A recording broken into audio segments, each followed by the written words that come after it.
Kitchen.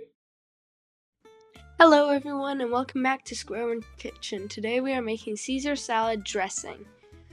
First of all, for our Caesar salad dressing, we're going to use mayo that we made. You can find the link to it just up here. And we didn't have any anchovy fillets in our fridge, so we're using this anchovy paste instead. Even though I'm not a big fan of anchovies in general. You're just going to take your Parmesan and put it on the fine setting and grate it down until you have these tiny little flakes. It kind of looks like snow if you've ever seen snow.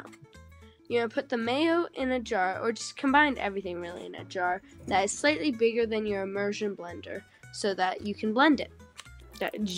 Your little, There's no point of keeping Caesar salad dressing in your fridge that you bought from the store because it takes less time to make it than it does to actually go down to the grocery store. It does not take that long to make, and you actually know what's in it, and you can make it to your taste. Make it how you like it.